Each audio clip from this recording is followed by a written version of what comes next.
जळत नाही नुसतं ते. हां सर, मागचं घेते काय आपल्या मागे एक प्लास्टिकचा प्लॅन्ट आहे मोठा साहेब आपल्या कोणाला प्लास्टिक बरंच आहे. हातकणंगले तालुक्यातील नागाव येथील छत्रपती संभाजीनगर वस्तीत असलेल्या 2 वेस्ट प्लास्टिक गोडाऊनला रविवारी दुपारी 2:30च्या सुमारास भीषण आग लागली.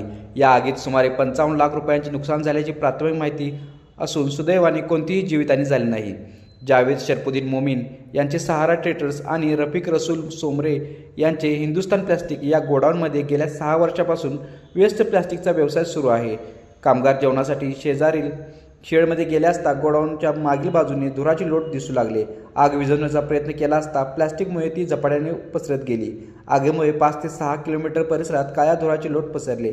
कोल्हापूर, कागल व पेठ वडगाव येथील अग्निशामक बंबाच्या मदतीने आग विझवण्याचे प्रयत्न करण्यात आले. पाण्याचा तुटवडा भासल्याने स्थानिक 3 टँकरच्या माध्यमातून बंबांना पाणीपुरवठा करण्यात आला. गोडाऊनच्या शेजारी असलेल्या ॲसिड व केमिकलच्या साठ्याला आग लागण्यापूर्वी नागरिक व मालकांनी केन बाहेर काढल्याने मोठा अनर्थ टळला. आग नेमकी कशामुळे लागली याचे कारण अद्याप स्पष्ट झालेले नाही. मच्छर घालवण्यासाठी केलेली धुरी किंवा शॉर्ट सर्किटमुळे आग लागल्याचा अंदाज व्यक्त केला जात आहे. भरवस्तीत धोकादायक गोडाऊनला परवानगी देण्याबाबत नागरिकांनी संताप व्यक्त केला आहे.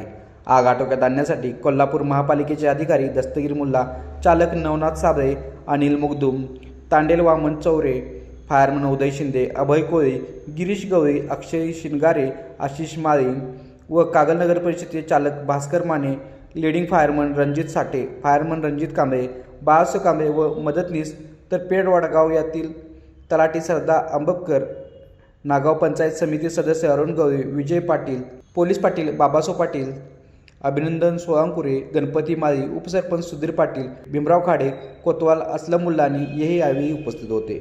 लाईव्ह मराठीसाठी नागावहून मिलिंद कुशिरे.